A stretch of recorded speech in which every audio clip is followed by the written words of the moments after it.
Hey there, welcome back. The new Obamacare website riddled with glitches, but government incompetence isn't the only thing you need to worry about. Scammers are now taking advantage of the new healthcare law as well. So how can you keep your personal information safe if you sign up for one of these plans? Here to explain is the founder of Trusted SEC and hacking expert David Kennedy. David, nice to see you this morning.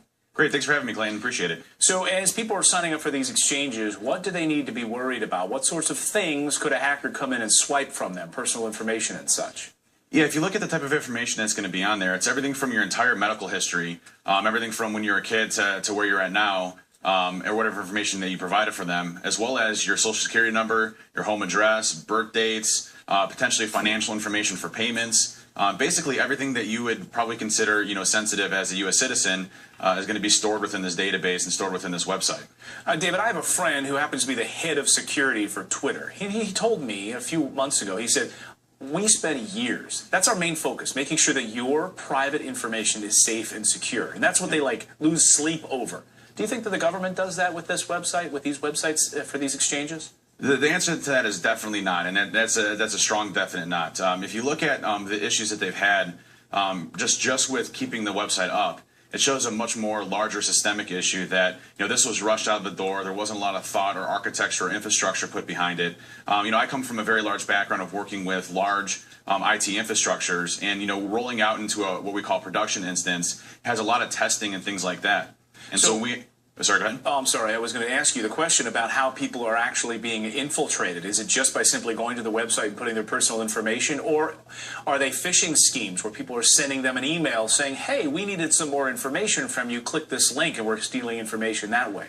Yeah, the first is, the answer to that is both. The first really is, what we did is we actually looked at the website from a hacker's perspective, but not actually hacking it because that'd be illegal. But we actually looked at the website and its security around it, and it was extremely lax. A lot of major issues, things that we couldn't even post online because of the sensitivity of the data. Wow. So that's one major issue that we saw as a hacker. But absolutely, the second part of that is hackers will always use what's big in the media right now, or what's big that someone knows about, because it's much easier for them to click on something that they're familiar with than something that they're not. So phishing is also a major problem as well. All right, so how do we protect ourselves if you are signing up for one of these exchanges? Yeah, the first thing is, we're kind of at the mercy of the government right now because we're, this is a mandate, this is something that we have to do. So, we're going to have to sign up for this one way, whether we like it or not. But what we really need to focus on is, anything with identity fraud or identity theft, is fraudulent transactions, credit being taken out in our names. All of those are key indicators that something's been possibly amiss. And if you look at, they just reset, everybody's password in the database recently, as of last week. That's a sure indicator that something not good is going on behind the scenes. And whether it's an IT issue or a security glitch, you definitely want to monitor yourself as you're going on, because this website's going to be one of the largest central collections of U.S. data in history. So definitely a big problem for us when it comes to our security of our personal information. Yeah, we just saw this from Adobe this week. It happens to private business all the time. You can imagine it's going to happen to the federal government. Absolutely. We'd love to. I'm sorry, go ahead, Dave.